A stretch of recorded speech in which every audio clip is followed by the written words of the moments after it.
change from hero to anti-hero. So here is a character. Who is that? Dr. Faustus. And when we come to read the Dr. Faustus, I will teach you in the second half of this session.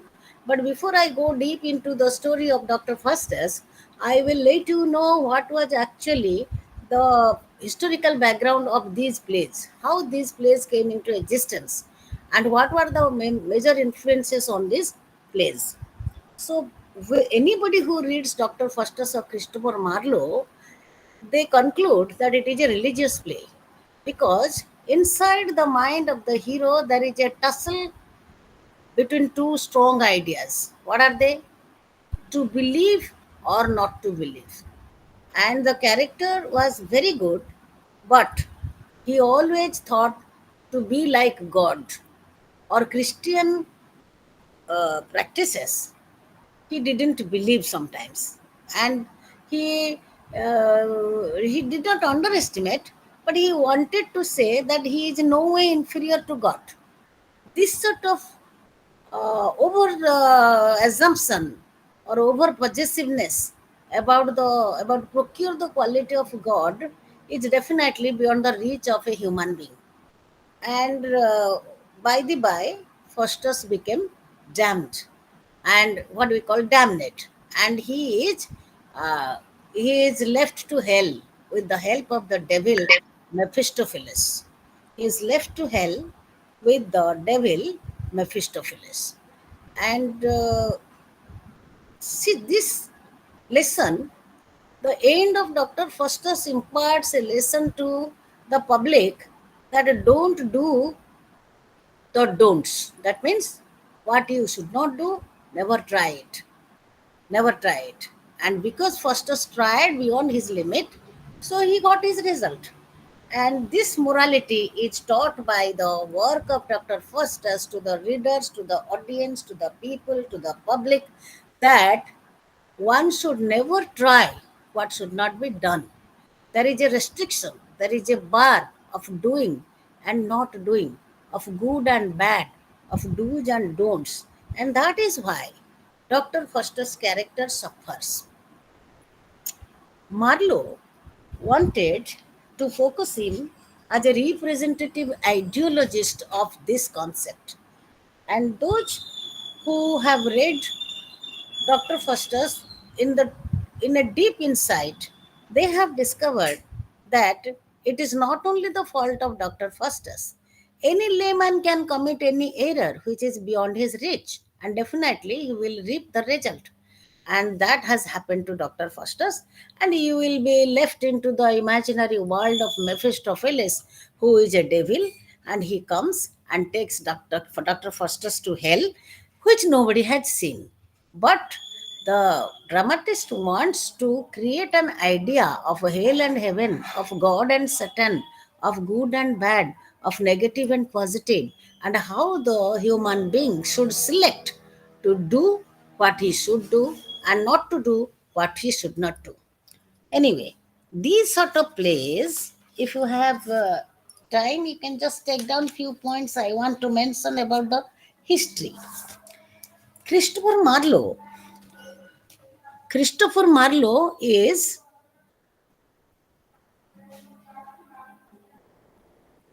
Christopher Marlowe is the originator of the mature English tragedy.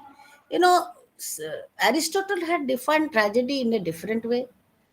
These peoples, these people, Marlowe, Shakespeare, Webster, they followed the track of Aristotle in writing this. Even the Thomas Kyd was also their predecessor. But mature tragedy is that in which the the readers or the audience, they become contented with the theme, with the plot, with the performance, with the action, with the dialogue, and after all, the denouement or the end of the end of the drama should be very satisfactory. That is called a mature English tragedy. And when we come to know about Christopher Marlowe, his style of writing was a different type of writing. And he not only tried to follow the principle or the style of writing of Thomas Kidd and even Seneca, but he also introduced a new type of tragedy writing, that is, he wrote in blank verse. And undoubtedly, Shakespeare also followed him. But undoubtedly, Marlowe opened this route or style in which he had written many dramas. And he lived for a very short period of life, and he died very young when he was even 30. But in this time, he had written many plays. And what are they? You can just note down if you have time. If you don't have time, you can just listen to me. One is Tamberlane, that was written in 1587. Then Dr. Faustus, 1586. The Jews of Malta, 1589. Edward II, 1591. And the Massacre at Paris, 1592. All these plays were historic plays. All these plays were such plays who were the pathfinder of a particular genre called serious tragedy or mature tragedy, which was usually followed by the writers or the playwrights like Shakespeare, Webster, and even Ben Jonson. So, basic themes, basic themes that covered the plays of uh, Marlowe were, they were two type of themes.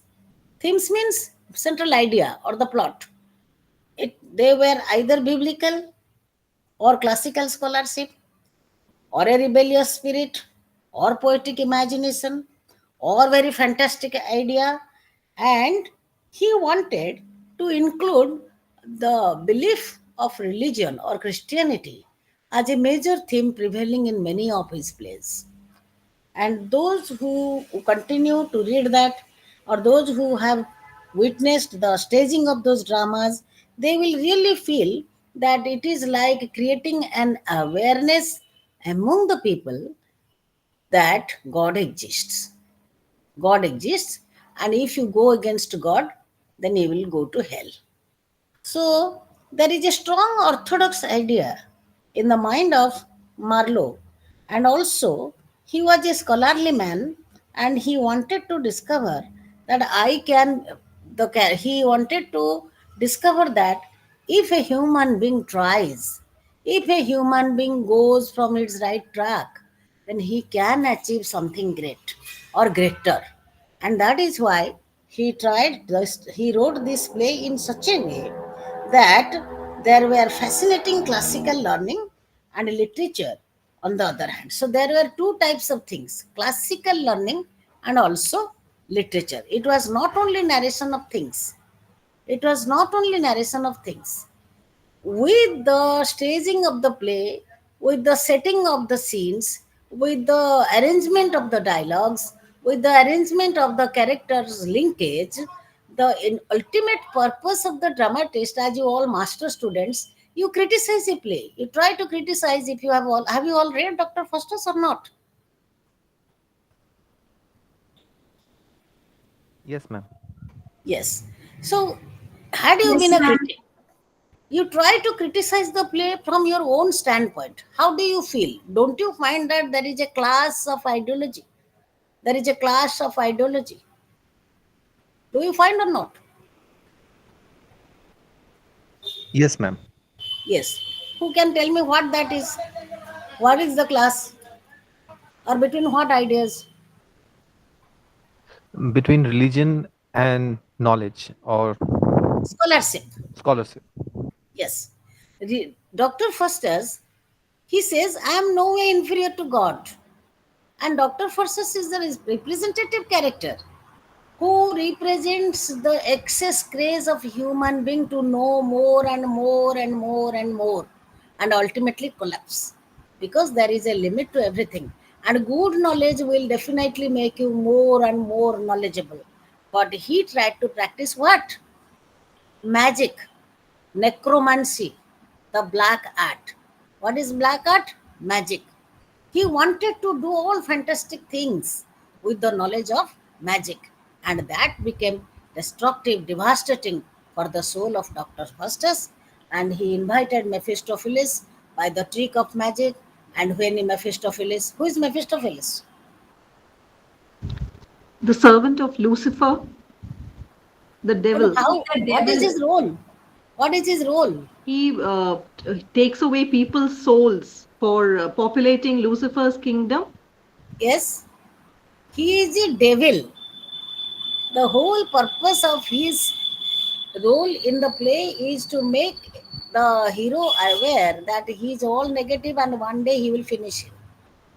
Dr. Faustus could not restrain his uh, indomitable desire to know more, and that became the last thing for him. And finally, he went where? To the hell. Hell. Hell. Finally, he Hell. went to hell. Hell. He was pulled to hell. He didn't go. He was pulled to hell by the devils. And because he had no way out, because he had lost He's a control over his devil. own soul. Would you get my point? He had no other choice. He had to go. Even if he tried to repent, even if he tried to cry, but he could not cry. He could not repent. He didn't get any opportunity to excuse himself. He even didn't get any opportunity to pray Mephistopheles to leave him in this earth and to at least live a life of human being in the kingdom of God, because he has done what he should not have done. So Marlowe wanted to, take down a few lines, two, three lines. Marlowe wanted to establish the ideology. Are you writing? Yes, Yes, ma'am. ma'am. Yes, please, two, three lines. Marlowe wanted to establish the ideology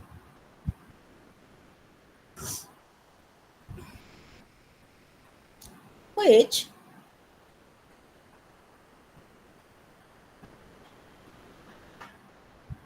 which was unknown, which was unknown to many of the then dramatists.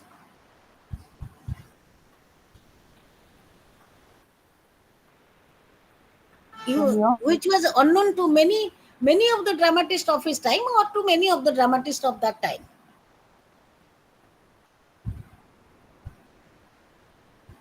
The time was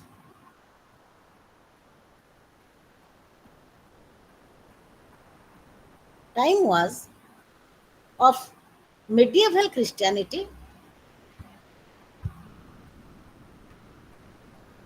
and Renaissance. Medieval Christianity with the rise of the Reformation, on one hand,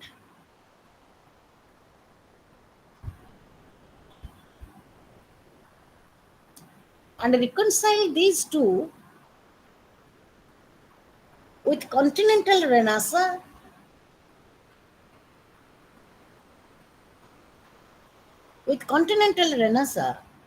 humanism,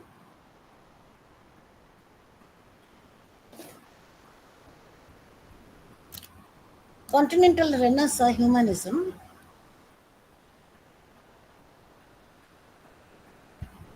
and the revival of the fascinating classical learning and literature. The revival of classical learning and literature.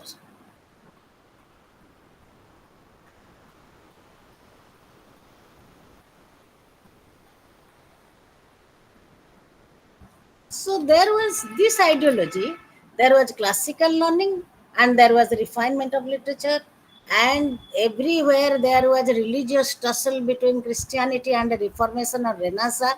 Changes of ideology took place, and in this crucial time, Marlowe wanted to create such plays the which would apply satisfactorily to the audience or the viewers or the readers of the then time. Then we come to the style. How was the play written? What was the writing style of Marlowe? Marlowe, uh, he had uh, he had a typical style of including poetry to drama.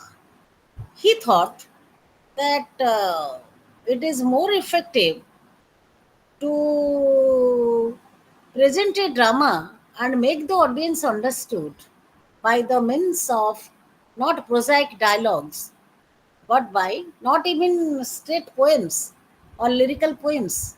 But he introduced blank verse. Blank verse, basically, what is blank verse? You can tell me Blank verses, it is loudly, please. blank verse has rhythm. Has rhythm.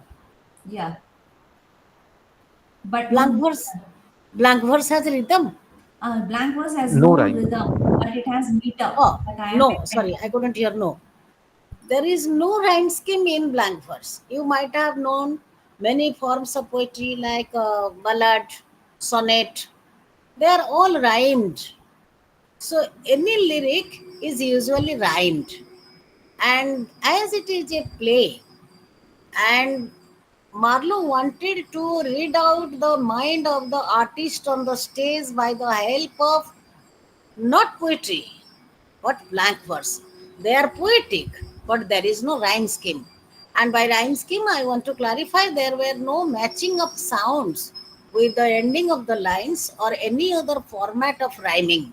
So they were written in the blank verse. And Marlowe is famous. This is his innovative idea that he could continue with blank verse. This was the most important contribution of Marlowe to the English dramatists. And after that, after also Marlowe, Webster, Shakespeare also tried to introduce them sometimes. There was a linguistic and lyrical upsurge of the blank verse and its liberating tone of freedom from the rigors of metrical verse. So there was no metrical rhyming scheme. So, what was that? There was a linguistic and lyrical upsurge. It was a spontaneous overflow, as if it is a poem of Wordsworth, that there was blank verse and it was making the audience happy to listen to when it was said by the characters on stage. Understood? Yes or no? Yes, Could ma'am. you get my point? Could you follow me? Yes, Yes, yes, ma'am. ma'am. Yes. So he introduced blank verse. Then uh, first Marlowe died at the age of 30, though he had completed many plays. Many of his plays were also not completed and they could not be published. He was such a genius. He was such a man who could assemble variety, a spectrum of ideas into a play. And the readers or the followers of Marlowe, they were really astonished to know the genius of Marlowe. How could he assemble so many ideas into a compact play? And all his plays were masterpieces. This is the greatness of Marlowe. And the religious beginning that came into or drifted into literature was only done by Marlowe first. And that at that time there were the various plays. After the decline of classical drama in Europe in the Middle Ages, it is the time of Marlowe or first Marlowe presented the use of theatre in the church of religious instruction, and before the medieval drama or before the Elizabethan drama came into existence, the dramas were performed in the churches as religious lessons. When we go back to the villages or when we go to a rural India, we will find that they don't have a proper auditorium, so they conduct plays to send messages to people about good and bad on road shows, isn't it? It is also practiced now. In that time, there were not enough theaters, so in churches, these dramas were presented. But soon after the Middle Age, the rebirth of Western drama came into existence, and antiphonal singing was the essential part of Roman Catholic prayer in the church, displayed dramatic possibilities, and could be effectively used for instructional purpose. So the first purpose of such dramas in churches were instructional, to give lesson to the public.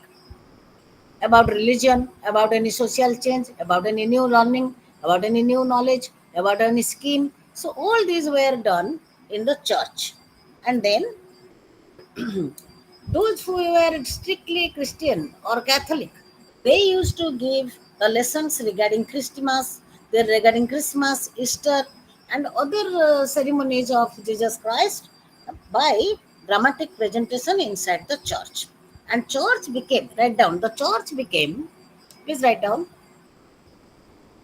before Elizabethan drama,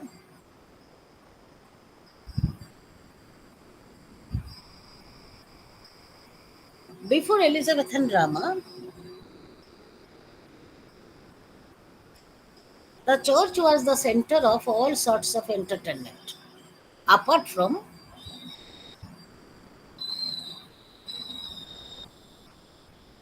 done, done. Yes, sir. Apart Right. from, yes, Yes, ma'am. apart from religious preachings, many other ideas were also exhibited in the form of a drama.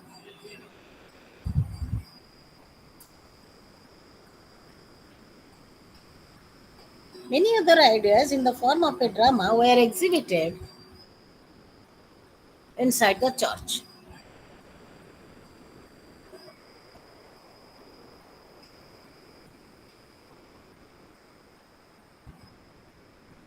It also,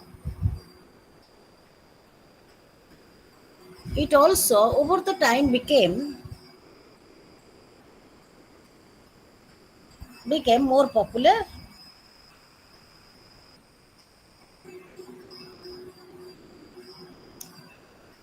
And if we go back to the 14th century, this tradition was upheld by the morality and miracle plays.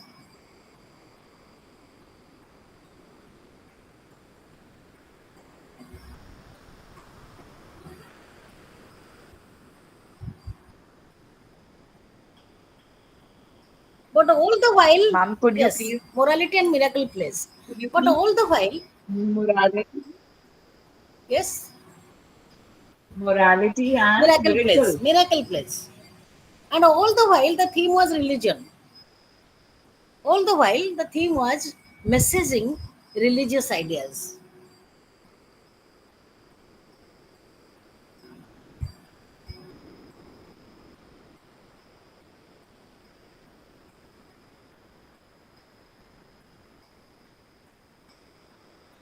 Messaging religious ideas.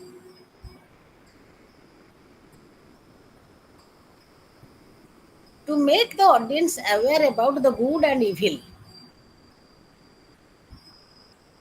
And this was a very common practice. And this was a very common practice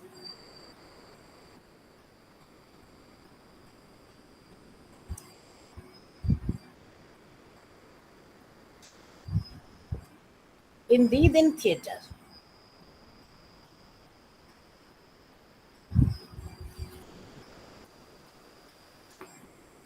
In the then theatre. But when we come to, don't write. But when we come to the modern theatre of Aristotle's definition, Aristotle defined tragedy in a different way. And later, almost all writers of tragedy or dramatists who wrote tragedy, they followed the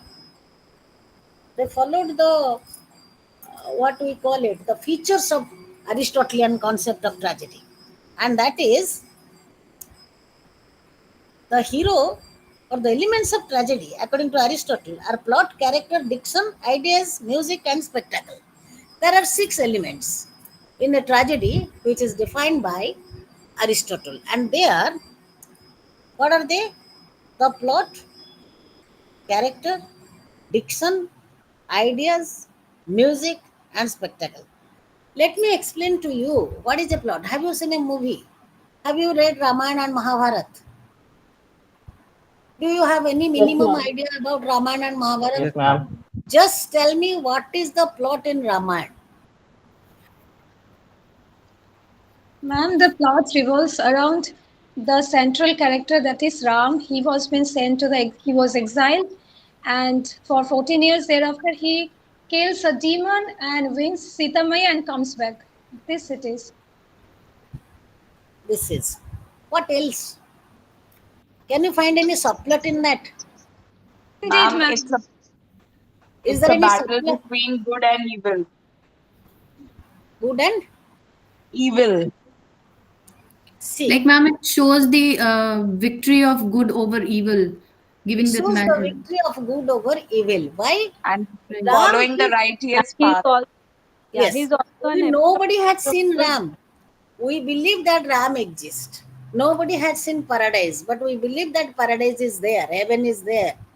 So what happens in the plot of Ramayana? We find two important things. And basically we know Ram as a hero. But we have never seen Ram changing to or getting worse or changing his mindset towards the end of the book, the towards the end of the drama. We only know that he's the central character and the plot comes to existence after half of Ramayana is done. Understood? That is to take revenge on Ravan. But Aristotle says the plot must cover the whole play. Whole play means you are born, you have some enemy, and over the time you grow up, you take revenge on your enemy. At the end of the book, your enemy dies. That is a successful drama of your life. So, plot is the central idea, which is the region. In a novel, in a story, it is a simple narration of facts. In a novel, it is a region of narration. I give you 2 minutes for this, explaining story and novel, and then I come to the plot. What is story? The king died and the queen died. That is story. Simple narration of facts. But when the king died and the queen died of grief, the reason of the death of the queen is grief. And there it is the reason, that is the plot, that is the reason for which the queen died. That becomes a novel. Understood? This is defined by E.M. Foster, a famous novelist and critic and essayist, E.M. Foster.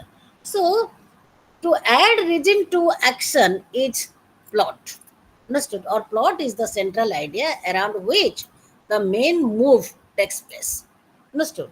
And then we come to character. Character, usually important characters are taken up by Elizabethan people, and Shakespeare and Webster, they all take up kingly characters or royal characters. They never take ordinary men. Now in modern society, we find ordinary characters as hero and heroine.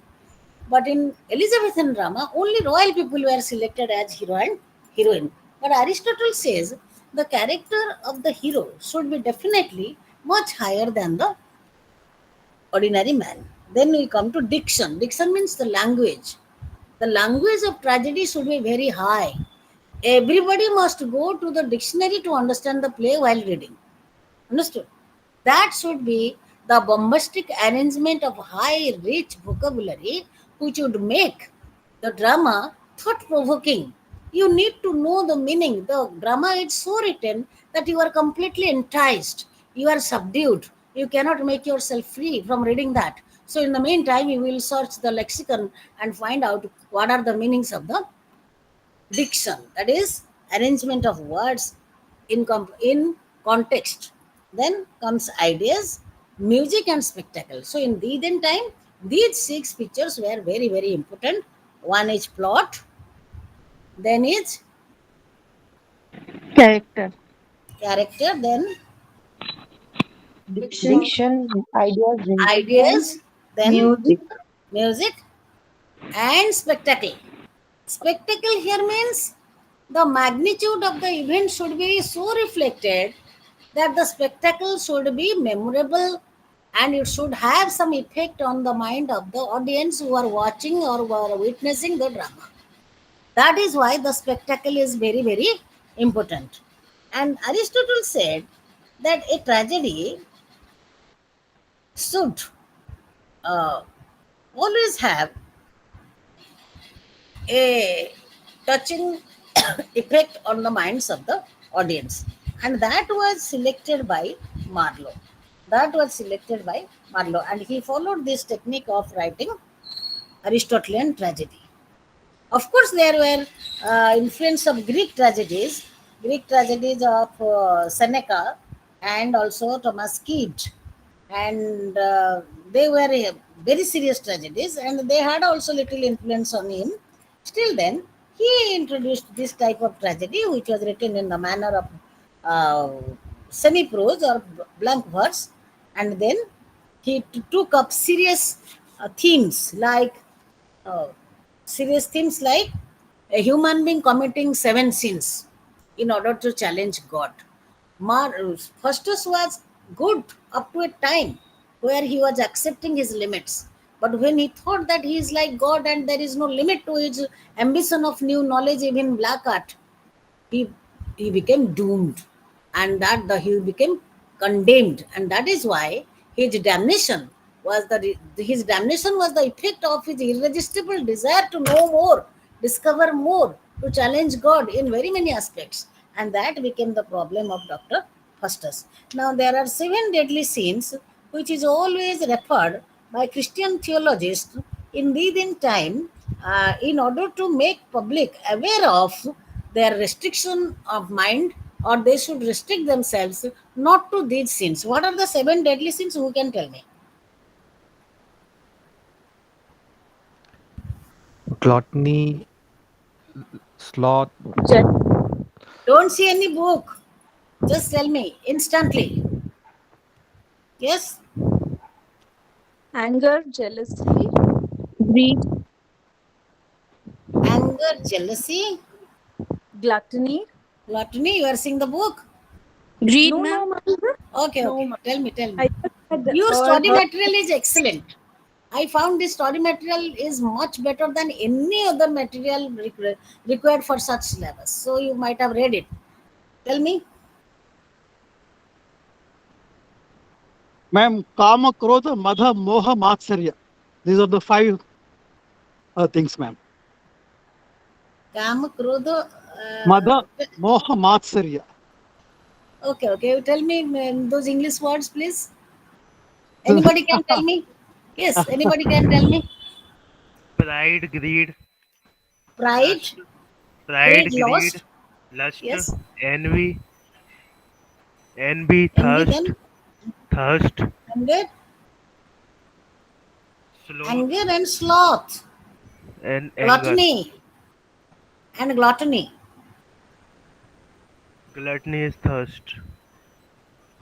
Yes.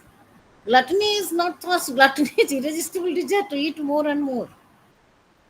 Then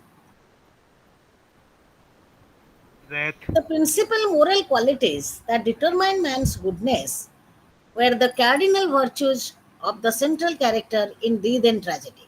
So the hero or the protagonist or the main character, he has to have certain virtues. He has to possess certain extraordinary qualities. And what are they? Goodness, prudence, justice, and fortitude. Goodness, prudence, justice, and fortitude.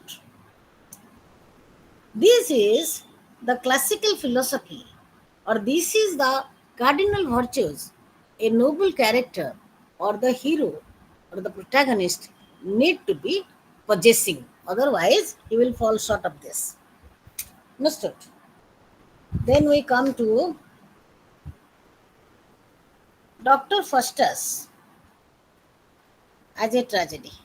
Has anybody read the story of Dr. Faustus? Has any one of you? Might have read? Any of you? Just tell me the nutshell of the story. In a nutshell. Very brief. This is a story of Dr. Faustus, Mhm. and he's a well-read scholar who lives in Germany, and he is like well-studied, well-read, and he has studied philosophy. He has studied medicine, and but he wants to gain more knowledge. Hmm. And Then, finally, he thinks of learning black magic. yes. Then there is a good angel and a bad angel. They both appear, and they tell him not to dabble into necromancy, that is black magic. Hmm. And the bad angel tells him to go forward with it. Hmm. And then he calls in for Mephistopheles. Hmm. Mephistopheles is the servant of Lucifer. Hmm. Lucifer is the master devil, and Mephistopheles is a servant. And he asks Mephistopheles to let him use this black magic. Yes. And he writes a bond in blood drawn from his Yes. arm, and Mephistopheles takes the bond, uh, Hmm.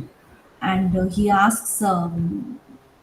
So this Dr. Faustus gets 24 years. He use that black magic and do whatever he wants with it. But he does not use the black magic for good purpose. Hmm. He uses it to create a lot of mischief. Hmm. So, like he goes to the Pope, and there he creates some mischief. And there's a Duke, and his wife asks for grapes. Even though it's winter, he gets grapes for her. Then finally, he falls in for Helena, that is Yes. Helen, and Yes. he enjoys Are with you all listening to her? Are you all listening to her? Yes, Yes, yes, ma'am. Yes, ma'am. ma'am. Yes, ma'am. Yes, Yes, ma'am. ma'am. Yes. Very he good. I'm enjoys coming to with you. her as well. Yes. And Then, finally, his 24 years are over.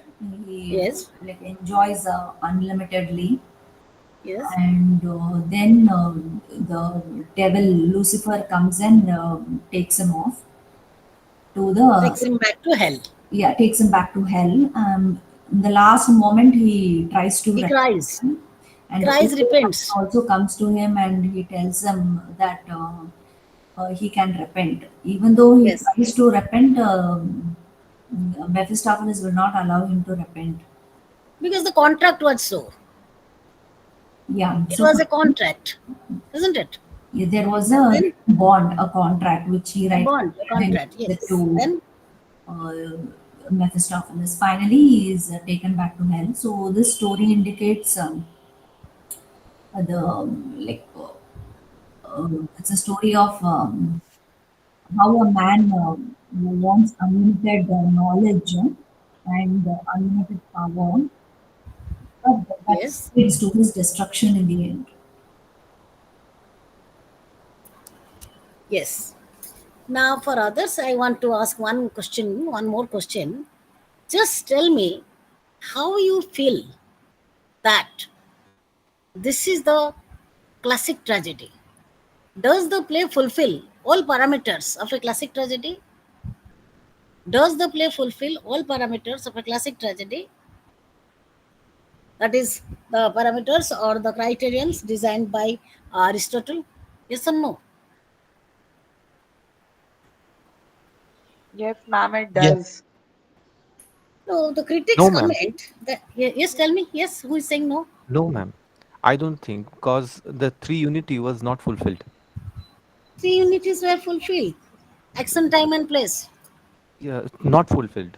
24 How? hours. How? It wasn't How? 24 hours story or the place he changed a lot of places. And Okay. thirdly, time, Thirdly, place, and action. And thirdly, action was almost action was there. Action action, was it there. was full of action. Yeah. And you know, action was very much emphatically influencing over the audience because action was beyond our reach. It is about hell and heaven. It is not on earth. It is not in a believable sphere. Understood? So action was there throughout the play. And then what happens? Why do you feel that there is no unit of time? Ma'am, as per Aristotle, the story has to be, the plot has to be in 24 hours. It wasn't fulfilled that. 24 years, he spent 24 years for the contract to be completed, and he he lived his life, and those incident was also mentioned there. About time and action. About place. About place, What is your opinion? he ha, he has changed a lot of places. He was there in a He king's court. traveled. He He traveled. traveled in Egypt Yeah. and all those places. Yeah. So, however, for the Marlowe has tries his best to maintain the unities, and this play's power is so that it could disturb the audience, and the power is its specific genre. The genre of this play, the play of this type was very rare, and it was beyond imagination to believe to have conceptualized such a play where a person called Dr. Faustus is expanding his knowledge beyond his reach and finally going to the last, which is not knowledge, and is doomed. So this powerful theme or this powerful plot disturbs the audience still today. Whoever reads, even if you read Dr. Faustus, many questions will come to your mind as to why this man started thinking so, isn't it? This now the background of this play, Dr. Faustus, tells us about that the character should be like this. What was the background? There was a tussle between religion, sects, Catholic, Reformation, Protestant. There was religious imbalance, and there was messages which were being spreaded by the dramas in churches, and there were also equal mission to make people aware about the religious righteousness. What is right? What is wrong?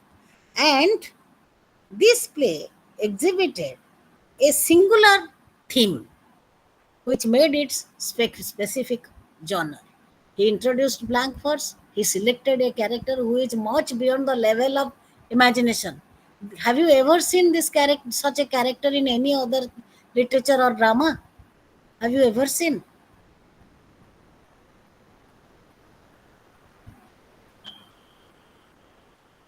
Have you ever seen?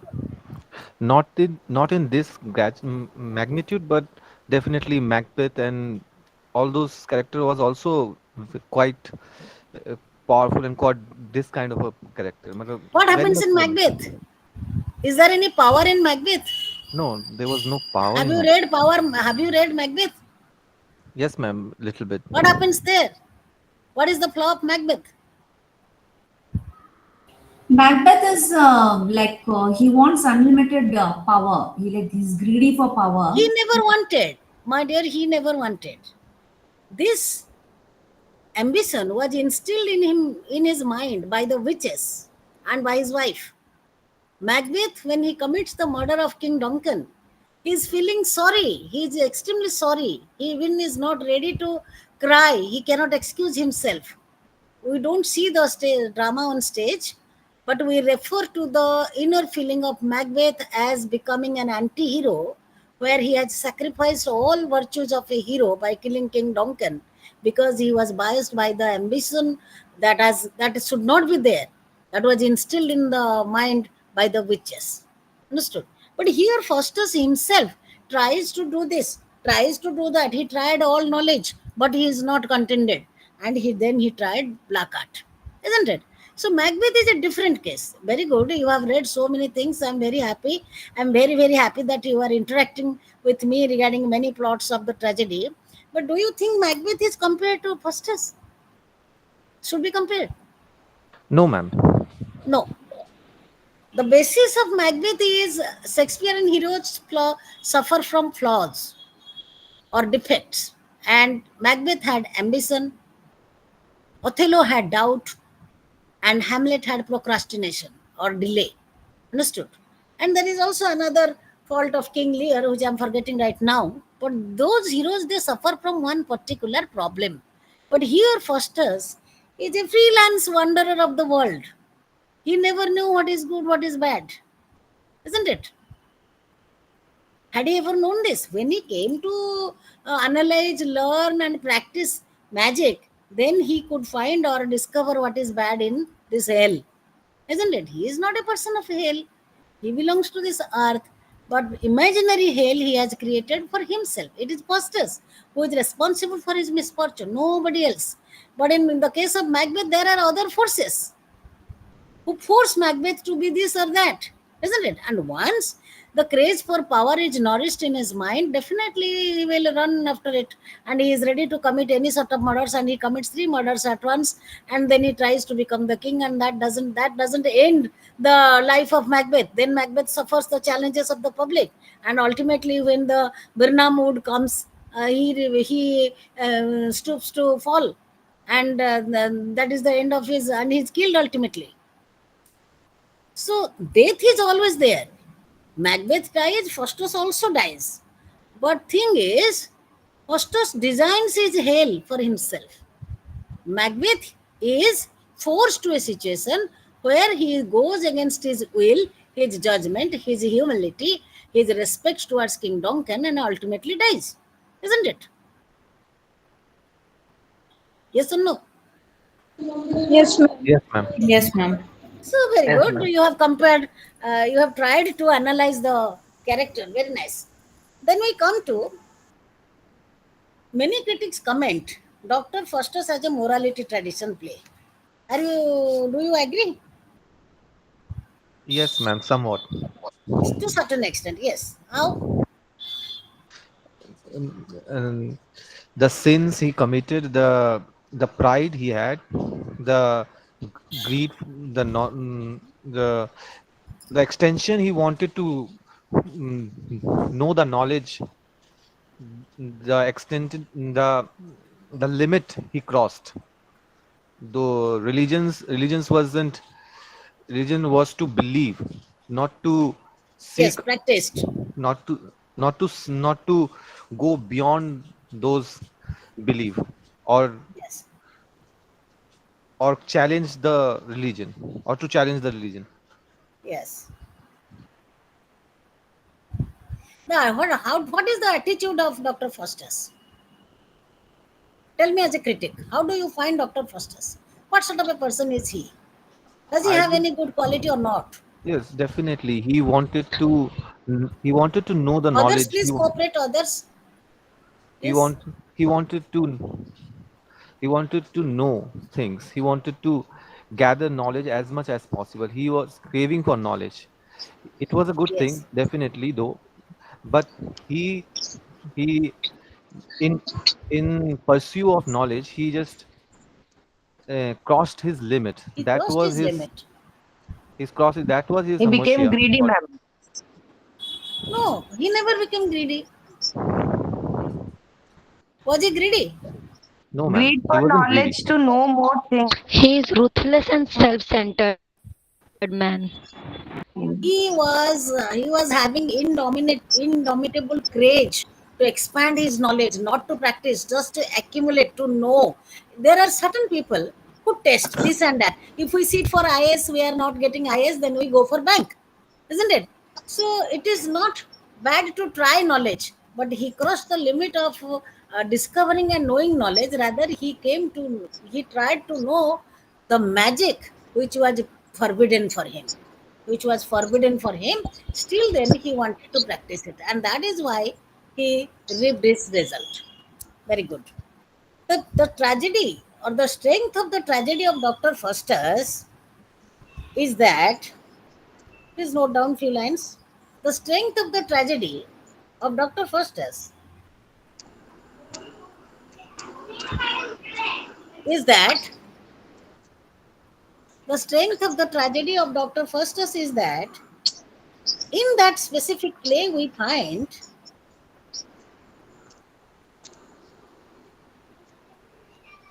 there is fusion of ideas,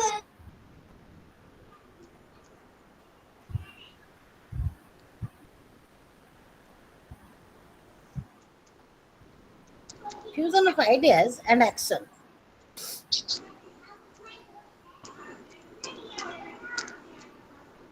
The play is basically a human tragedy, not only for Faustus.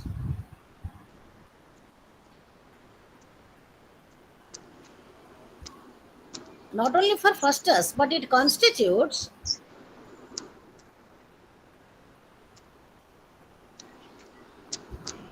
the advice to the human being to check his boundless ambition.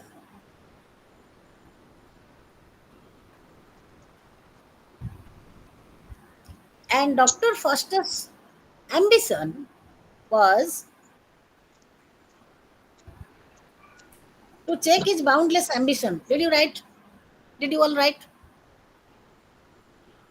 Yes, ma'am. Yes. And Dr. Faustus' ambition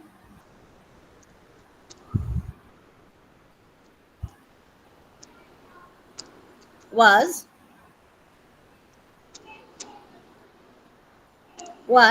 to know the unknowable.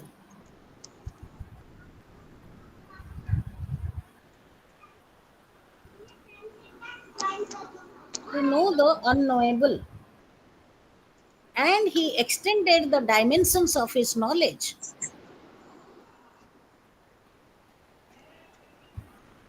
And he extended the dimensions of his knowledge to a never-ending horizon. To a never-ending horizon.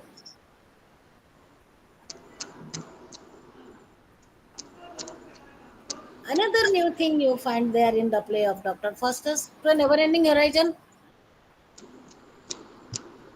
None. Yes, Did you ma'am. write? Yes. Yes, ma'am. Another Yes, ma'am. Yes, okay, thank you.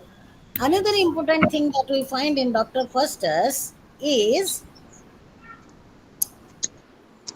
that the play is introduced to us by a chorus. The chorus comes in the opening and then it tells, and also at the end, of course, the chorus comes again, I think. And they sum up what is going to happen and what is ultimately going to happen. Dr. Faustus's activity throughout the play is never chalked out. It was never planned. It was never chalked out.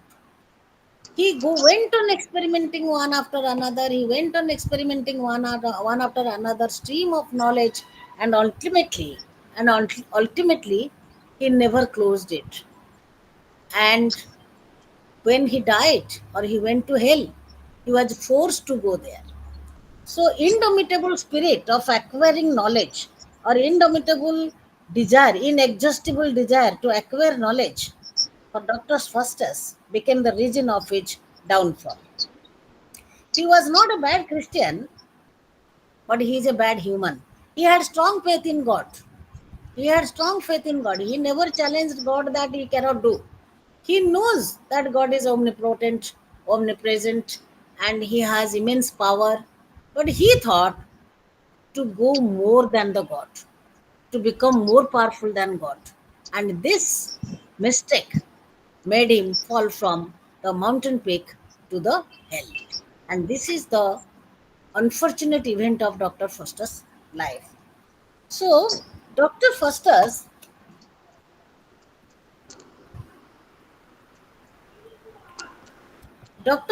made his knowledge his weakness instead of his strength. Whose mic is on? Please switch off. Somebody's mic is on. Some sound is coming from the microphone. Somebody's mic is on.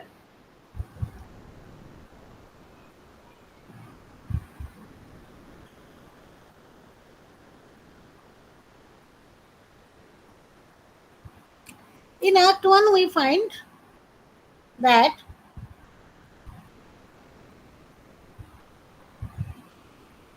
Faustus is scared that his scholarship in its true fantasy, true implication might thwart his desires.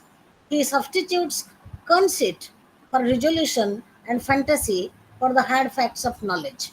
So knowledge is no more his requirement. but he wants to test the knowledge. What is this and what is that?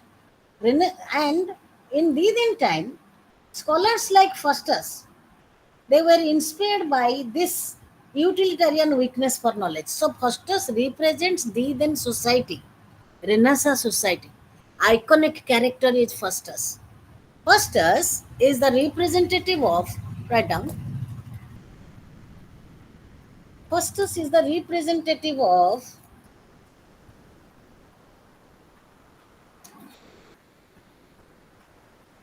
the Renaissance inspired scholars.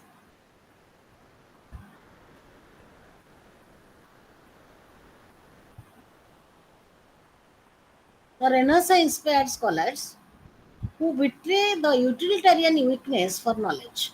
Who betray the utilitarian weakness for knowledge.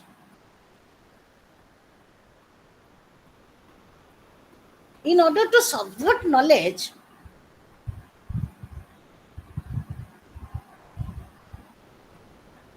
he has serious personal craze for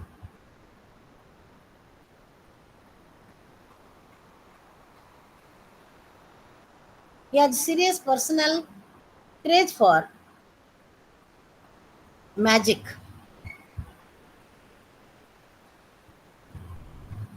And critics comment, even you find a line in the drama that plenty makes him poor.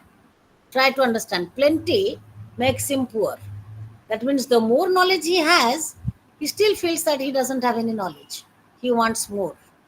So plenty makes him poor, comments. Unquote. Faustus is scared and astonished that how could he gain so much knowledge? Faustus himself is astonished. How could he gain so much knowledge? So after his learning is completed, he wanted to have more knowledge, more education. And experience was a great teacher for him. He didn't want to read and understand. He wanted to experience everything. Very pragmatic. He wanted to experiment everything.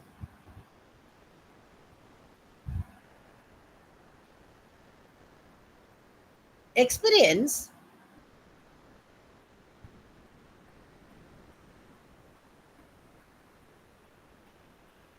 made him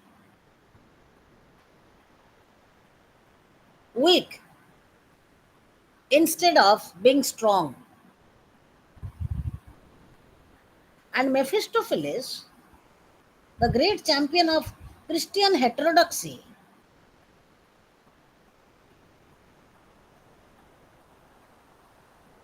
Ma'am, please can you repeat? Mephistopheles, the great champion of Christian heterodoxy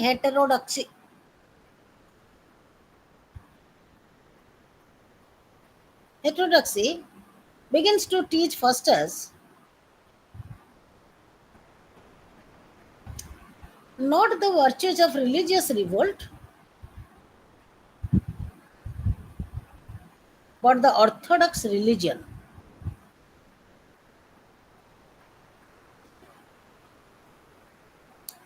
And the flaw of Faustus was pride and insolence.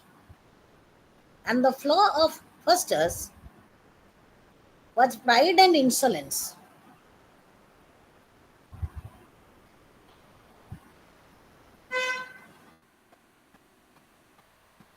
So he describes hell in a different way.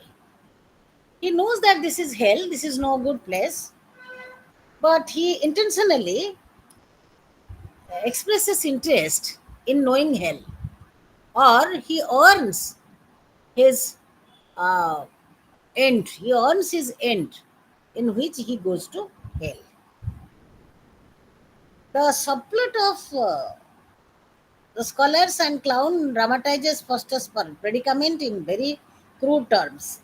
The clown would give his soul to the devil for a shoulder of mutton and would raise the devils effortlessly. What Faustus aspires through his studious revolt is farcical.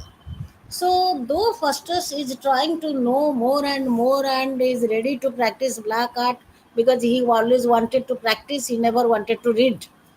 As we are reading and knowing, he was not satisfied with that. He always wanted to practice. And as a result of which, his excess knowledge, he, as critics comment, that for a piece of shoulder mutton, the devil will come and take him to hell. So all his knowledge will have no value. All his knowledge will have no meaning. Understood? So this happens in Act 1. Almost we are introduced to the movement that the play is going to take place. That is the play is going to take. And the mood of Dr. Faustus, what you find is very, very unguaranteed.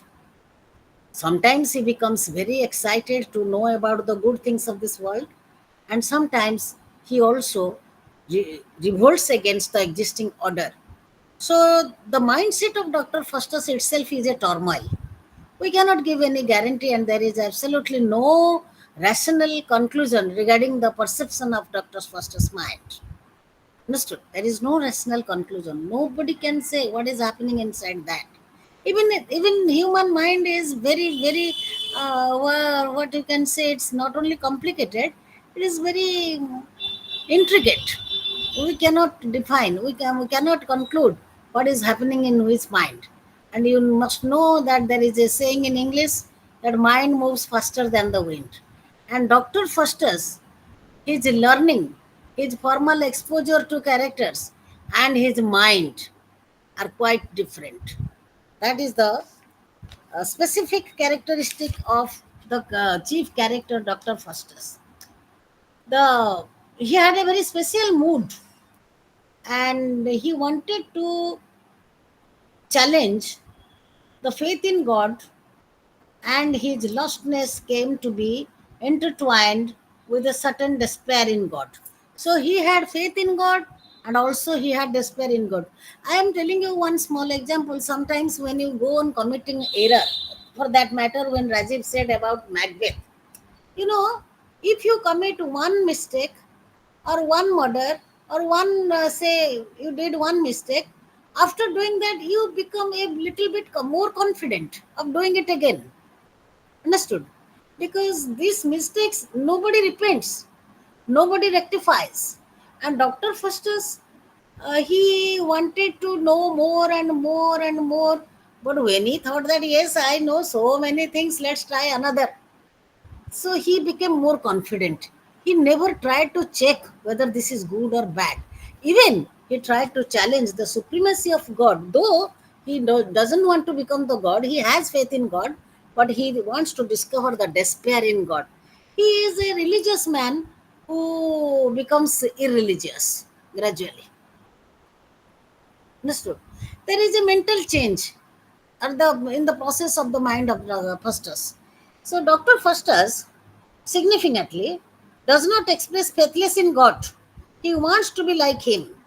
And as despair sets in, he only feels that God would not love him and wonders whether he could harm him after he has deserted him for the company of Mephistopheles. Now look, when the all serious things happen, when he is left in the hand of Mephistopheles as a toy, he still wants that, please, God may help me, may love me, because at that time he becomes hopeless, harassed, but there was no scope.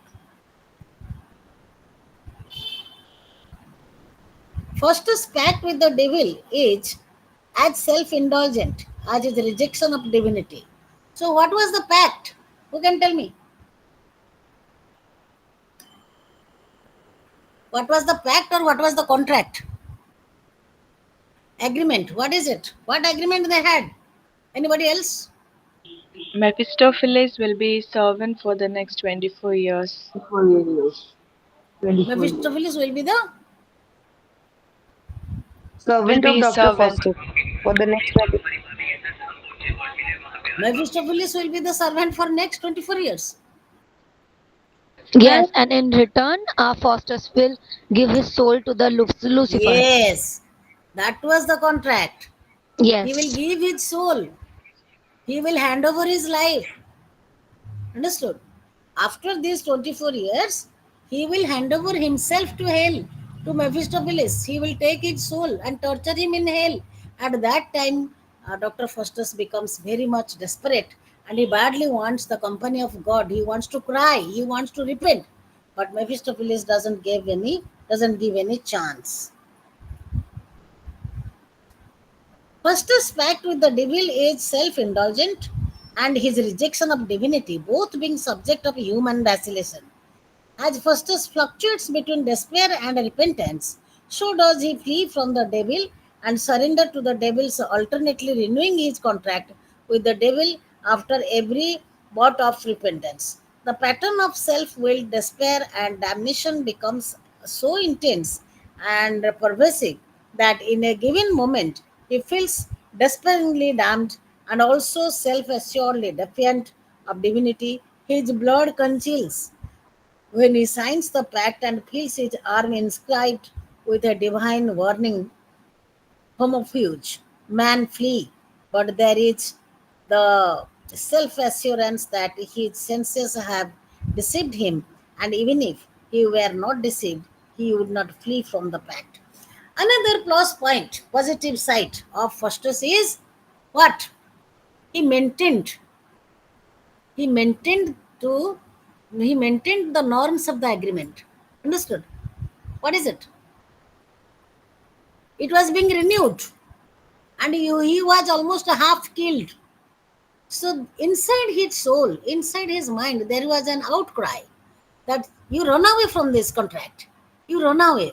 Please change. Please leave this place. But he feels the palpitation of God inside his heart. But he cannot do this because he is committed to the agreement. This is another positive quality of Dr. Faustus. Could you get it? In spite of continuous despair, Dr. Faustus could not leave the contract, could not deny the contract. Understood?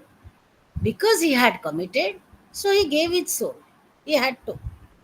The morality structure of the play minus the morality kind of submissive hero, but one with an individualistic concern builds up the tragedy of Faustus. It is not totally Faustus' sinful conceit that gives the particular kind of tragic agony to the play. In this conceit, Faustus look askance of God and the conventional Christianity as to why they seek the abject surrender of man, and they degrade him particularly when man is made in the image of God and craves to be like him on earth. Now, this question in the mind of Faustus is that man resembles God. Number one, write down. Man resembles God.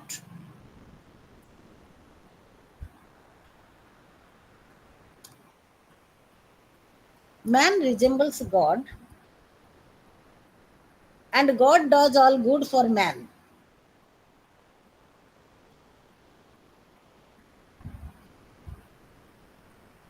Then what harm is there to crave to be like God? To crave to be like God. These questions were there in the mind of Dr. Faustus. Understood? So, he sometimes said that if man is like God and man is made like God, then what harm is there in becoming like God? This question is not curiosity. This question is considered to be a challenge. Understood? And when man is made in the image of God and craves to be like him on the earth, be thou on earth as love as Jove is in the sky. Marlowe lends justification to this human aspiration in the evolution of the Faustus character. Faustus' impulsiveness, considering a certain measure of human fallibility, is the intensity of human bitterness. So, Faustus suffers from fallibility. What is fallibility? He is coming down from its standard. By wanting more knowledge, he is not maintaining his own standard. So that becomes a vicious nature, and gradually God is not ready to excuse him. hell is not a place of torture, he says. It is hell only in that it is an absence of heaven. Why it is hell? Because it is not heaven. Because has anybody read Milton's Paradise Lost? Has any of you read No, ma'am, Milton's Paradise Lost? but I do have an idea. Yes, tell me what happens there. What happens in Milton's Paradise Lost? What happens? It's a Adam I and think Eve there is a story of purgatory.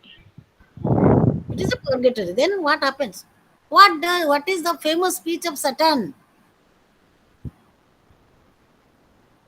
Satan says that it is better to reign in hell than to serve in heaven. For him, heaven is no better. So he wants to conclude by saying that I can be the head of a team, but I never want to be the tail of any team. Understood? So here also he says hell is no bad. Why hell is bad? Because hell is not heaven. So those who are staying in hell, they glorify hell. Those who are staying in heaven, they glorify heaven. Understood?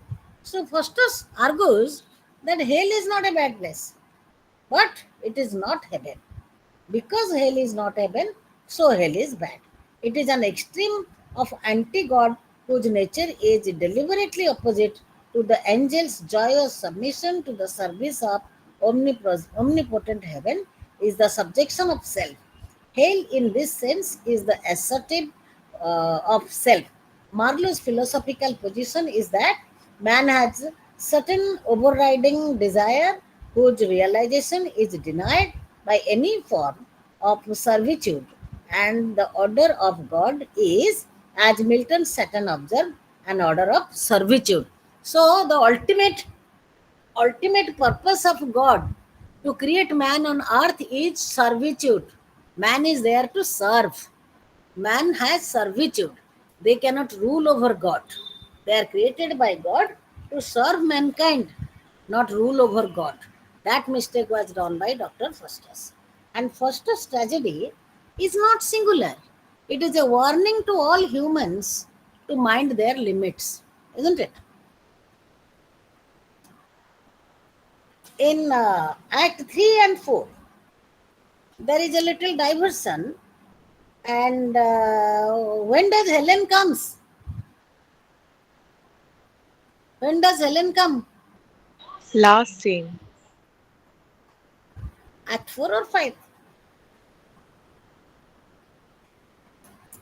Tell me.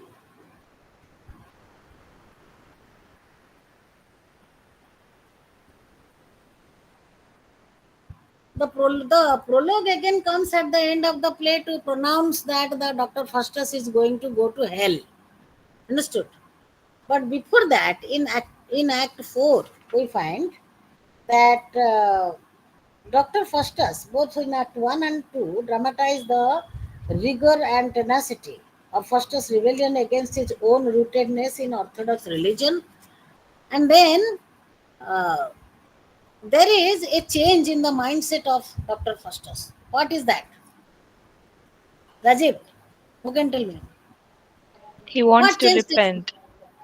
He cries to repent, but he is not given any chance.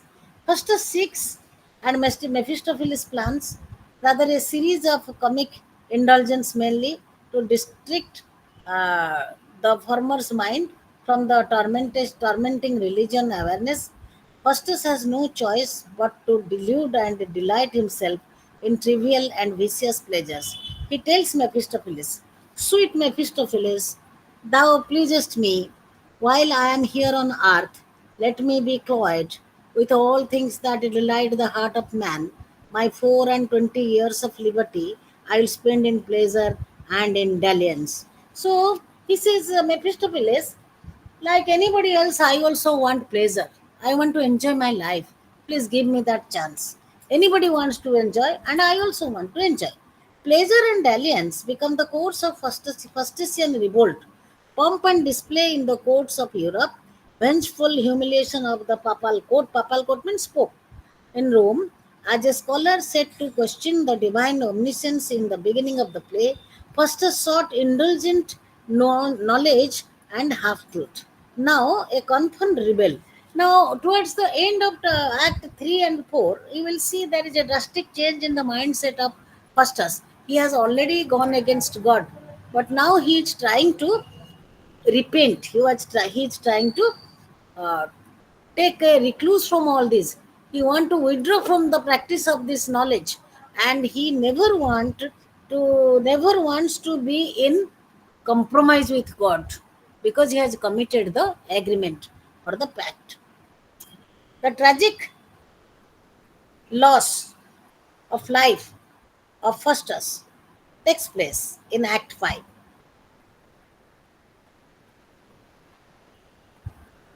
Do you find any change in the character of Faustus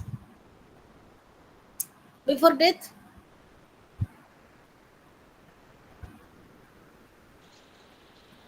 Ma'am, Do you towards find any?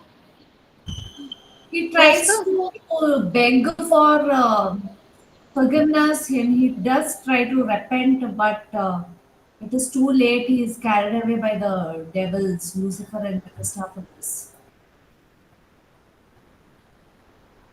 the writers and the dramatist says that Faustus was a magnificent tragic hero.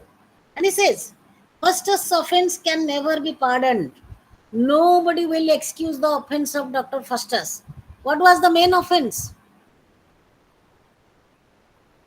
Making contract with the devil. Anybody else? Anything else? Indulging in the seven deadly sins. Hmm? What And else? challenging God. To Challenging without God. Challenging more God. than God. Yes. Challenging God and practicing necromancy. These two, which made his trajectory disturbed. His life track was completely disturbed because he could not control magic by his power. Once magic goes from your hand, it destroys. And that has happened to Dr. Faustus. So the writer writes, but Faustus often cannot be pardoned. The serpent that tempted Eve may be saved, but not Faustus. Gush forth blood instead of tears. So when Faustus was crying, how wonderfully Marlowe describes gush, you gush out blood from your eyes, not tears. You are so heinous. Who is this? Who is heinous?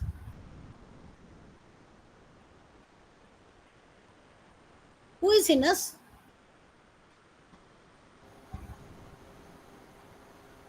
Faustus. Yes, Faustus is heinous. And there is a tragic conflict. I forgot to tell you that whenever you read any tragedy or any drama, the as per the features of embodied by Aristotle, there is a conflict. What is conflict? Who can tell me?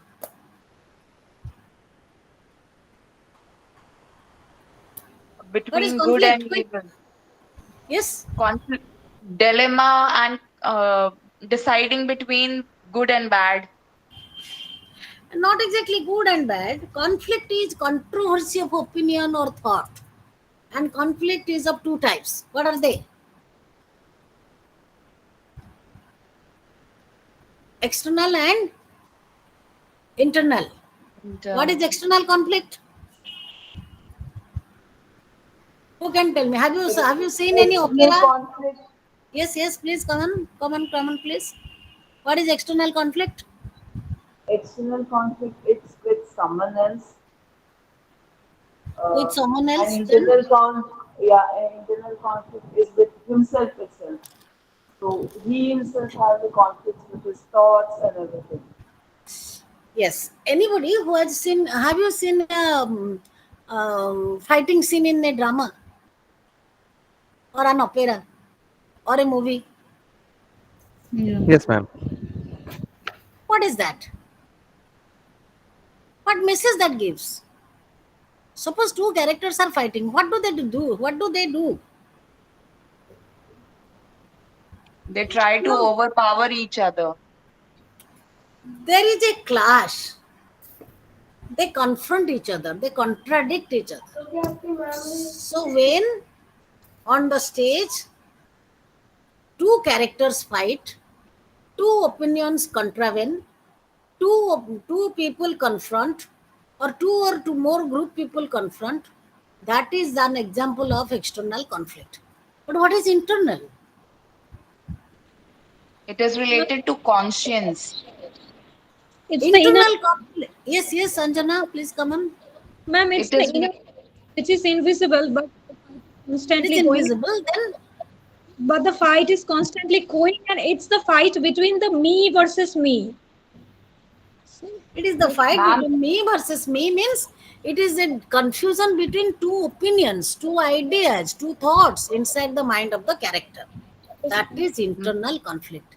And it in the is last related to conscience, ma'am. It conscience, is yes, about morality, what is it is right, what about is morality. No, no, not suppose you are thinking of killing somebody. Have you gone through Hamlet? not really, ma'am. Has Yes, anybody gone through? Yes, Sivasakti, yes. tell me what happens in the mind of Hamlet. Why he delays? Hamlet wants to kill Yeah, the kill person whom? who had Kill whom? killed Hamlet his father, first. Claudius. No, before that, before his Kill father. his uncle. Claudius, his uncle. That is, No, Claudius. Hamlet wants Ma'am, to there first was kill Polonius. he killed him, but there was a kind of guilt in him. Hamlet first tried to kill Polonius. Who is Polonius? The father of Ophelia. Oh. Yes, his fiancée. But why he did not kill? He saw him praying. So when first he attempted to kill him, he saw Polonius praying God. So there was a question in his conscience that if I will kill him now, this poor man is praying God and definitely he will reach heaven. So I will not kill him now. I will take more time. After some time, when I will find the propitious time to kill him alone, and he might not be doing a good work, there I will kill, and so that he will go to hell. So attempts are made to kill somebody in the mind of Hamlet, but he could not execute his plan. It is only due to his tussle with his conscience. Understood? That is the best example of internal conflict. Could you understand, Alia? Madam, Yes? uh, Please tell me. I, isn't it Claudius whom he wants to kill? And Yes. after the drama, Claudius understands that he has made a mistake, and then he goes and prays. And then behind the curtain, he happens to see him praying, but then he thinks that it would not be the right time to kill him It because is if Claudius. it is Claudius, madam. Oh, am I wrong? I don't But think so. Oh, anyway, we will go to that after this play. yeah, okay. Okay, so whatever it is, in the mind of the character, there is a fight between two ideas that is called internal conflict. Not necessarily good and bad. There can be two thoughts, this or that. Understood? Not always good and bad. So the controversy taking place inside the mind of Faustus tells him that he will die, and he tells Mephistopheles, I have very short span of life to go. Please let me be free to enjoy whatever I can in this short span of life. Can I take a break of for 5-10 minutes? Yes, ma'am. Okay, Yeah, let's sure. start. Resuming very soon. Resuming very soon. Just 5 minutes. I want to take a glass of water.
Yes.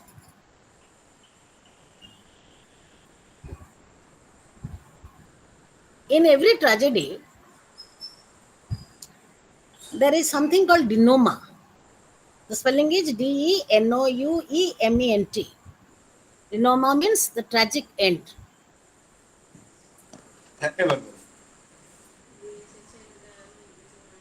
And anybody requesting me to switch on my camera? I will after some time. Okay. Yes, ma'am, you are explaining it so well. Like, want to see you. Okay. I will. I'll meet you tomorrow over camera. Okay. Sure, ma'am, sure. Now, at the Yes, ma'am. end, yes, in every tragedy, uh, yes, please switch off your mic. Please switch off your mic. Please switch off your mic. Satrali, Satrali 6. Please switch off your mic. What is happening there? Please switch off your mic. Can somebody tell her to switch off? Satrali sick. My God. Satrali, please switch off your mic. She goes on talking. Hey, what is happening there? Are switch off your mic, you Satrali. Ma'am, remove him. She's not listening. What's wrong with her? I Ma'am, guess you should remove him. she has continued with the class and now she's not in front of the class. Maybe that's why. Ma'am, you can remove and you can mute because the I don't meeting want is to by remove, you. but why she is talking?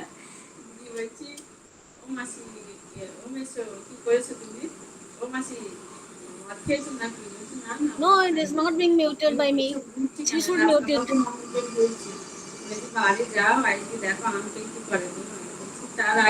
Please switch off your mic, Satrali. Satrali. She's not listening. No excitement with me. You have not seen my face. I'm aged enough to be excited to know your remark.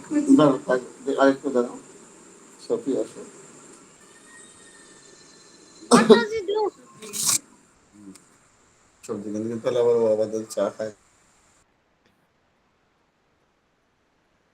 My God. She's not listening to anyone, goes on talking all rubbish. Yes. In the end part of a tragedy, you might have gone to movies, you might have seen people coming crying, tears in their eyes. What happens if you go to see any Amitabh Bachchan's movie and Amitabh Bachchan dies at the end? Anybody would cry. What is that? What is that? Catharsis. That is catharsis. And what else? Purgation. Yes, coming to the point. Purgation of pity and fear. Understood? At the end, when the hero suffers or there is a tragic end for the hero, the audience cry. And that is the achievement of the dramatist. That means he has done this successfully. Understood? And the suffering of Faustus made everybody cry because he is a representative character and he not only suffered, he suffered for all. He made all of us aware that we should not go beyond our limit. And the suffering he had is limitless, is hell. And for his suffering, we also cry. So that is the end, and that is the successful end of a drama or a tragedy. A tragedy is then successful when we find that the purpose of the dramatist is achieved. What is that? There is when the ticket is sold more. What is it? When the ticket is sold more, what is it? Success. It is the success of the dramatist, of the producer, of the writer. It is a combined effort.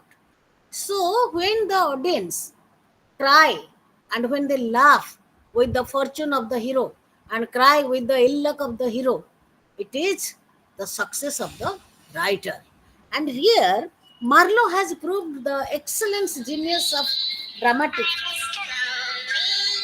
And here, Marlowe has proved the excellence of dramatic writing or his excellence in writing dramas by making Dr. Foster's a tragedy which has timeless excitement for audience even today. Even if you see the movie or picturization of this play today, you will also enjoy it fully. And that is why uh, Dr. Foster's is the pathfinder of Elizabethan tragedy, and he is followed by uh, Shakespeare, then Webster, and then to a certain extent Ben Jonson. But Marlowe's achievement in this Dr. Foster's, you just take a note, the success of Dr. Foster's, you can write in long question only. These comments you can add from your own in the long question. Marlowe's success or achievement in Dr. Foster's is proved at the end of the play.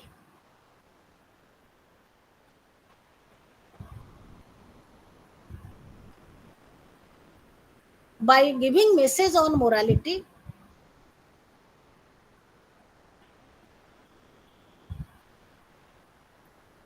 by tuning the unbridled mind of Dr. Faustus, but by tuning the unbridled mind of Dr. Faustus, what is unbridled? Uncontrolled, ma'am. Yes, exactly. Bridling the horse means controlling the horse. Unbridled means when there is no control. Unbridled mind of Dr. Faustus and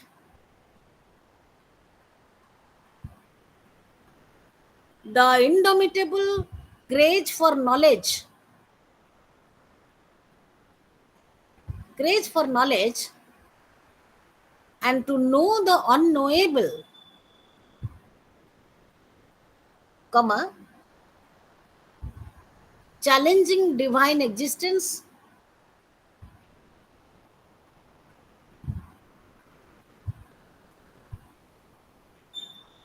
and also making the mankind aware, and also making the mankind aware about the do's and don'ts of society. Not only makes the plot extraordinary, but in many cluster of scenes,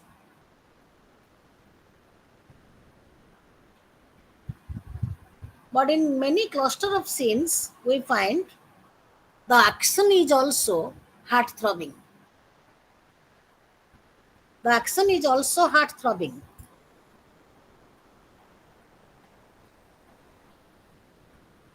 The chorus or the prologue,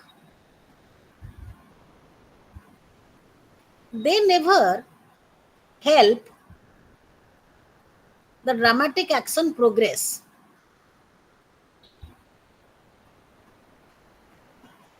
And it is Faustus himself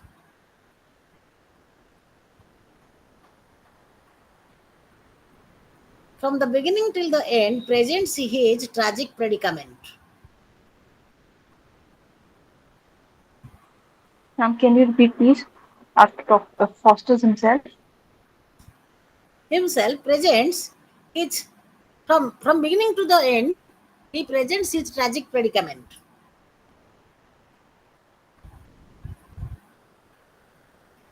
the movement becomes very slow in the middle section of the play. The movement becomes very slow in the middle section of the play, but the major event that takes place is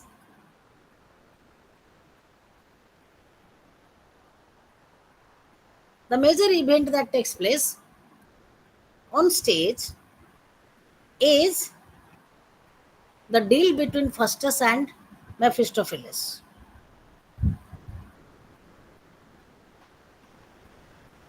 Could you please repeat it? The deal between Faustus and Mephistopheles.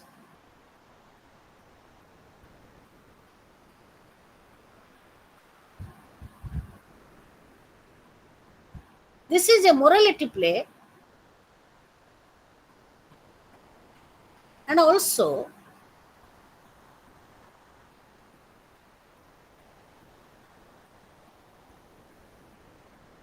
this play is a heroic tragedy.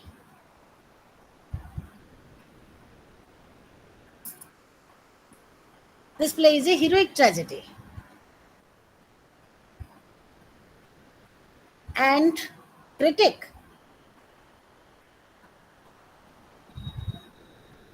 comment that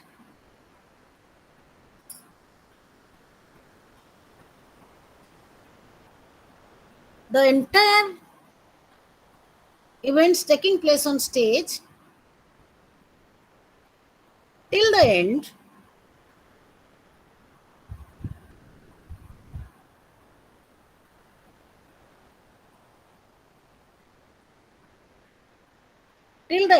and fulfills. Please repeat that sentence what I said. The entire events Taking place on stage. Taking place on stage Yes. till the unfulfilled. The entire events taking place on stage till the end, not and fulfills, till the end fulfills the demand of the audience who witness a tragedy of such high magnitude. The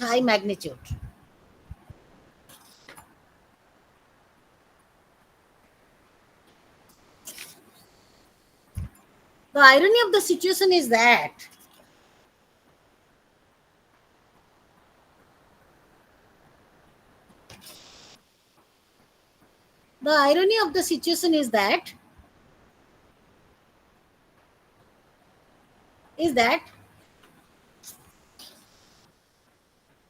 Faustus suffers for himself.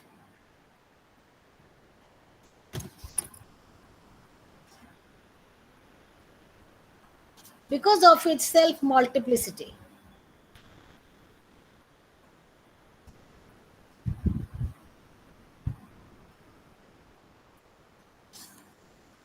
Self-multiplicity.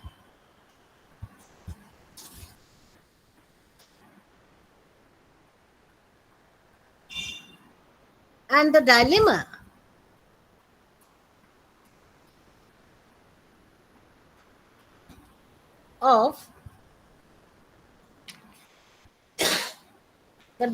of Faustus was a question of acceptance and rejection.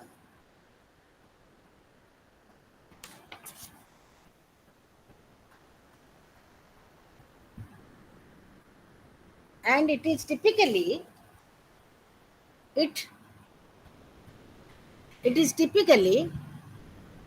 based on the theme of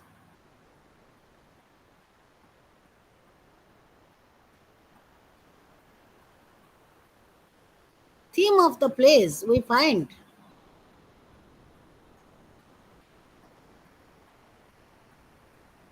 mainly at the time of Renaissance and Reformation.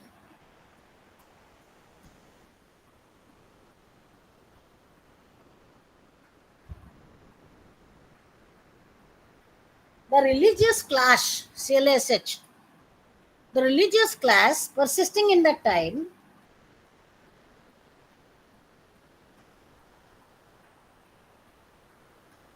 immensely sophisticated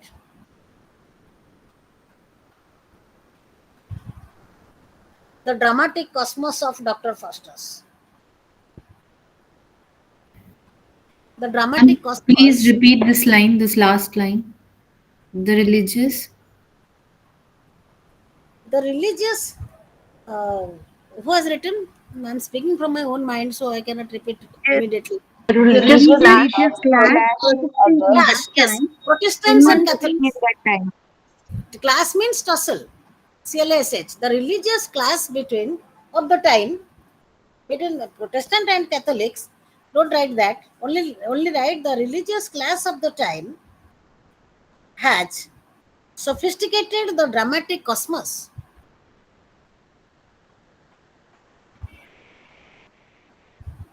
Cosmos of Dr. Faustus.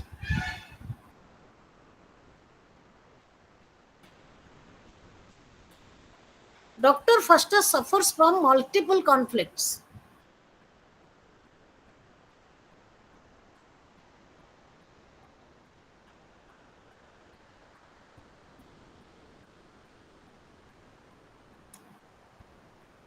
Multiple conflicts before taking up any change or before renewing the contract with Mephistopheles.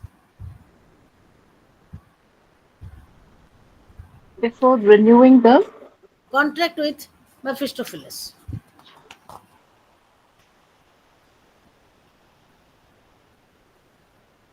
So many things are there. 2 hours is not enough. What can I do? I'm selecting certain ideas and giving you.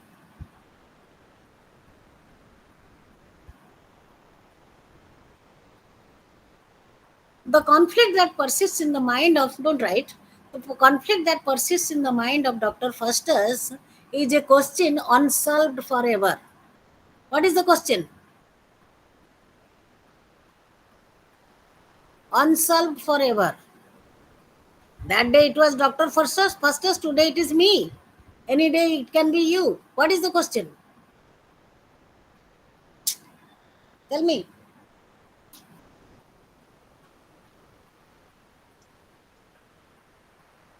What is the question? Man resembles God and God does all good for man, then what harm is there to crave to be like God? Yes. Unsolved question is that man is not God. God is all supreme. Man should not have any ambition to become God. Anybody nourishing this desire, this ambition will suffer. It may be Faustus, it may be anybody. And here in this present context, he is giving the message to the humanity that you may not desire to become God, but you should not go to such an extent in your activities, in your thought, that you are like God. Understood? So that lesson, that conflict is there. It was there. This lesson was there. It is still there today. And the mankind should learn about the excesses that the human can do and what he should not do. There is a bar. There is a control bar. Understood? Line of control. And one should not cross it. Next, you come to the fusion of drama and poetry in Dr. Faustus. What is that? I told you he had introduced blank verse, and most of his lines, if you read the episode of Helena or Helen's introduction and what he demands from Helen, you will see they're wonderfully written. And Dr. Faustus is desperate that I'm ready to die, but before that I must enjoy the best things possible. And that is written in the blank verse format. And if you read the lines, you will definitely enjoy. But there is always a fusion of drama and poetry in Dr. Faustus. And the poetry touches the audience, and the rhetoric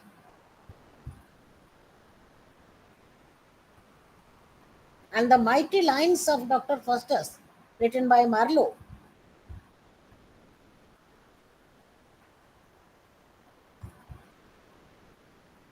written by Marlowe, made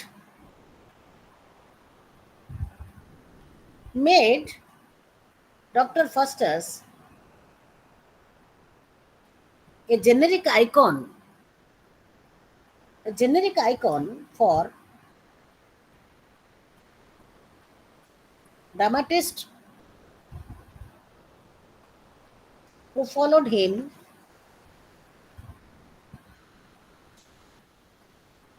during the Elizabethan era.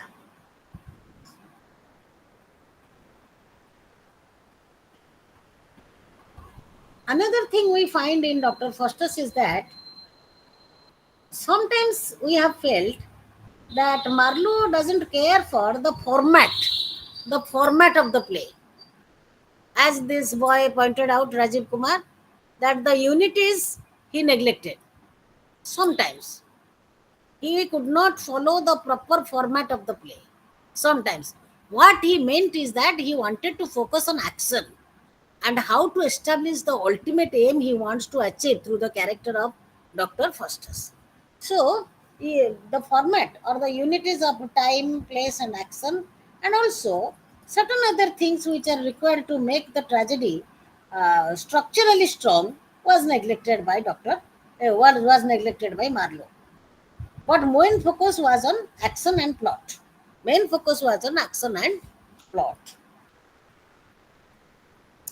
During Renaissance, blank verse was introduced, and in Dr. Faustus, Marlowe first used blank verse, and he said that they will be more effective than poems.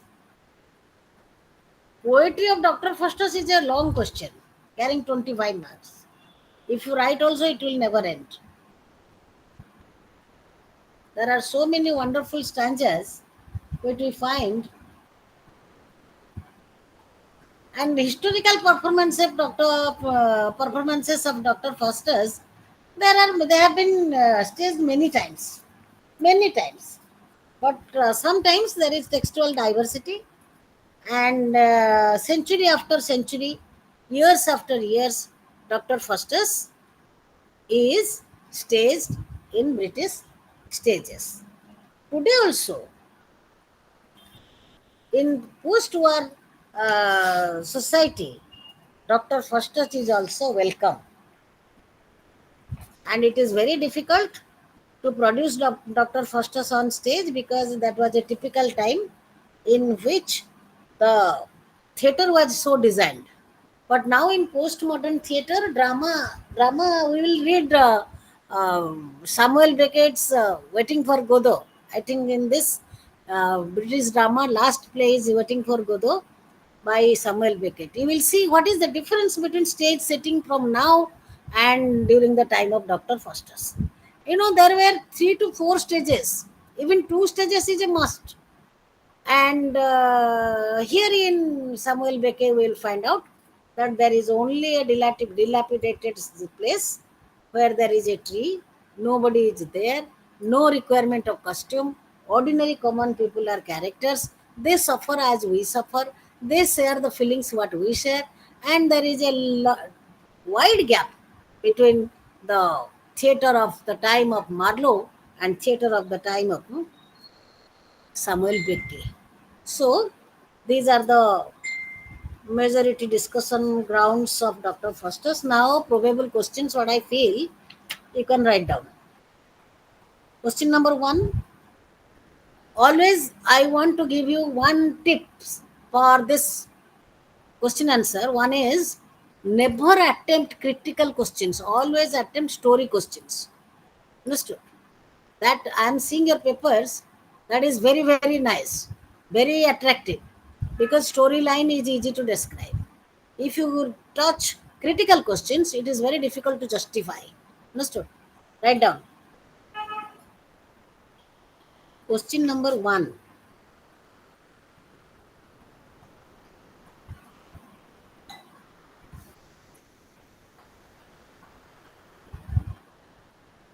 Sketch the character of Dr. Faustus.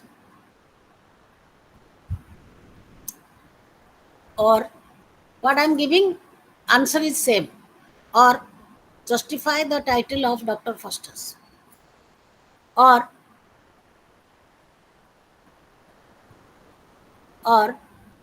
Dr. Faustus is a play about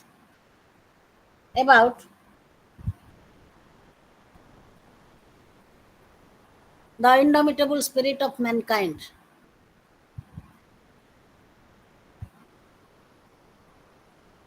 To know more. Project Mephistopheles as a villain. Ma'am, please can you repeat? Project Mephistopheles as a villain. Ma'am, indomitable. Spirit of mankind to know more.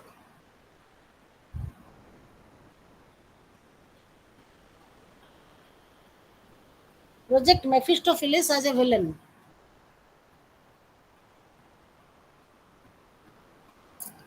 These are all storyline questions. Okay. Then you come to the critical questions. Number 1. Justify Dr. Faustus as a morality play.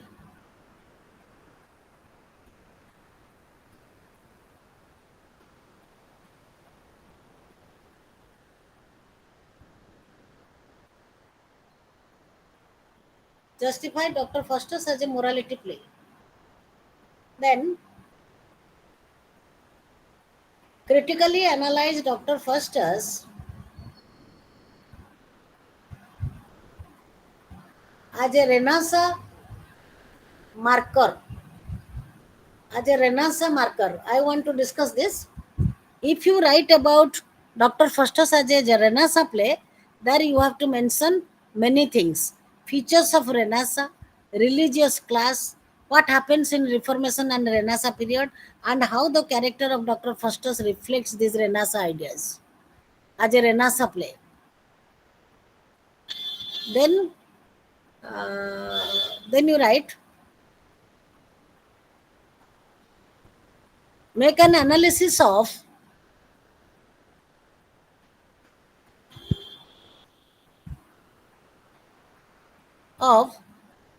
the extraordinary theme of Dr. Faustus.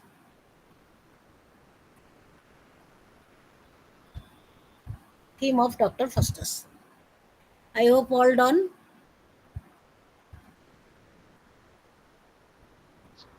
Yes, ma'am. Yes, ma'am. Ma'am, could you please repeat the third question of the storyline type questions? Storyline question. Yeah, just the third one. Yes, who has written the third one? Please read out. Please read out. Project Mephistopheles as a villain. That's the fourth one. The third. Was Dr. Mephistopheles Faustus. a villain? Yes. Dr. Faustus is a play about the indomitable spirit of mankind to know more. Is Mephistopheles a villain? Apart from all these, you can get short questions like rhetoric in Dr. Faustus, poetry in Dr. Faustus, what is blank verse and how it is used by Marlowe, what is Marlowean hero? You can get this question. What is a Marlowean hero? And how special is Dr. Faustus as the hero of Marlowe? Understood? Such questions may come. But if these questions come, you simply narrate the character of Dr. Faustus. Understood? These are storyline questions. And if you want to attempt critical questions like Renaissance, then all this, then you have to give the comparison of Renaissance time literature and how Dr. Faustus is the play of Renaissance idea. All this. Okay. So I think we meet tomorrow. Thank you for listening to me. And please give me the remark whether you are happy with this or not. Did you enjoy the class or not? Yes, ma'am. Yes, ma'am. It was a great Yes, ma'am. session. It's not good. Thank you so It's much, very ma'am. good. It's very, Oh. very good, It's ma'am. great. Okay, thank you so much. Thank you, ma'am. Good night. Good night, ma'am. Okay, Good fine. night, you, ma'am. Good night. Good night, ma'am. Thank you. Good night. Good night. And what would be the tomorrow's topic, ma'am? Yes. Tomorrow. Tomorrow is What Midsummer would be Night's the, yeah, Dream. tomorrow? Okay. Anybody asking about tomorrow's topic? Yes, Midsummer ma'am. Night's What would Dream. be the Yes, tomorrow? ma'am. Yes. Please Thank you. come prepared. Yes, ma'am. Thank you. Ma'am, Okay, ma'am. please tell the topic for tomorrow. What will be you taking?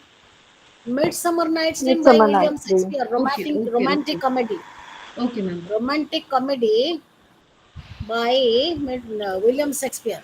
William First, Shakespeare. Right. I will brush up your memory about Shakespeare. Then I will go to the text. Okay. Okay, ma'am. Thank you, ma'am. Okay. Thank you. So we leave. Thank you so much, ma'am. Okay. Thank you, ma'am. Good night. Thank you, ma'am.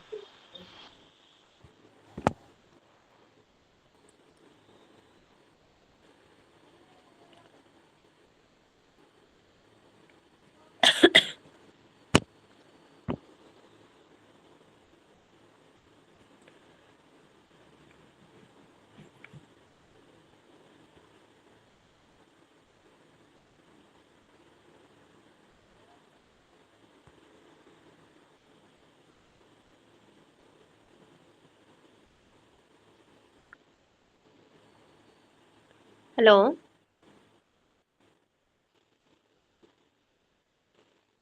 Which topic discussed tomorrow?